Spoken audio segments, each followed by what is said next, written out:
Je suis Alpha Keita et j'ai une formation de base de médecin avec un doctorat en microbiologie de l'Université de Marseille.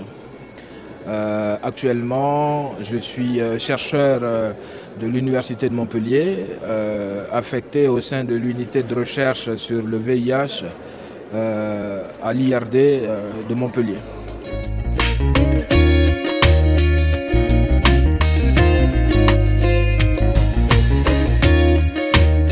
Ce qu'on peut dire, c'est qu'après mes études de médecine en Guinée,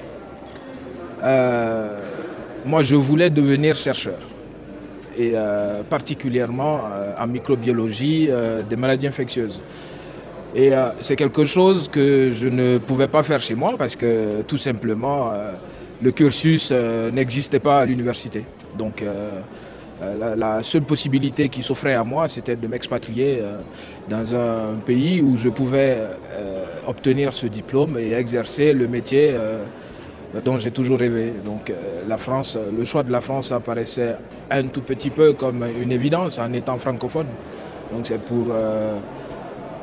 c'est l'une des raisons qui m'ont amené à choisir la France pour faire mes études.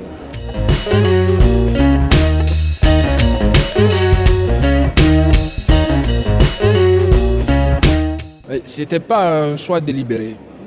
Après mes études en France, j'ai eu un premier séjour postdoctoral au Sénégal. Et pendant ce premier séjour postdoctoral, il y a eu l'épidémie d'Ebola en Guinée. Ensuite, je me suis retrouvé dans une équipe où on développait des projets sur Ebola. Et grâce à ça, je reviens en Guinée régulièrement pour développer des travaux de recherche sur Ebola.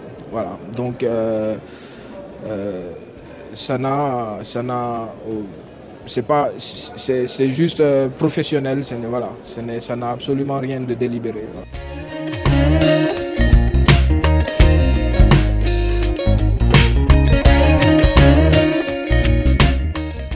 Ce n'est pas facile, bien sûr. C'est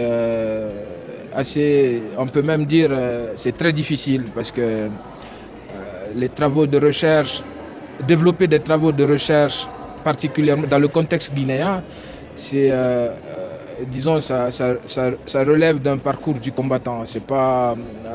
Ce n'est pas l'endroit où on va s'asseoir pour dire que l'on attend un financement quelconque d'un organisme quelconque du pays pour pouvoir développer ces travaux de recherche. Donc les travaux de recherche que moi je développe au pays sont des travaux de recherche qui sont soutenus par des institutions extérieures. Donc les choses fonctionnent parce qu'il y a un soutien derrière. Est-ce que ça laisse passer de la même façon si ce soutien n'existait pas? Ça, c'est la question qu'on se pose. Mais évidemment que moi, personnellement, je répondrai non.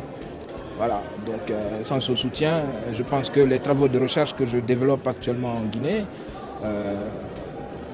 allaient avoir du mal à se mettre en place.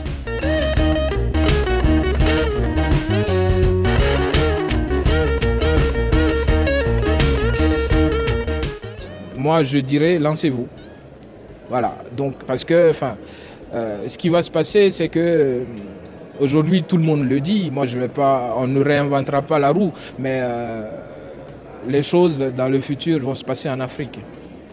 Donc, il faut être là en ce moment, participer à l'émergence d'une recherche véritable en Afrique, et aussi pousser les politiques à nous aider à développer nos activités de recherche de façon pérenne et de façon efficace sur le terrain. Voilà.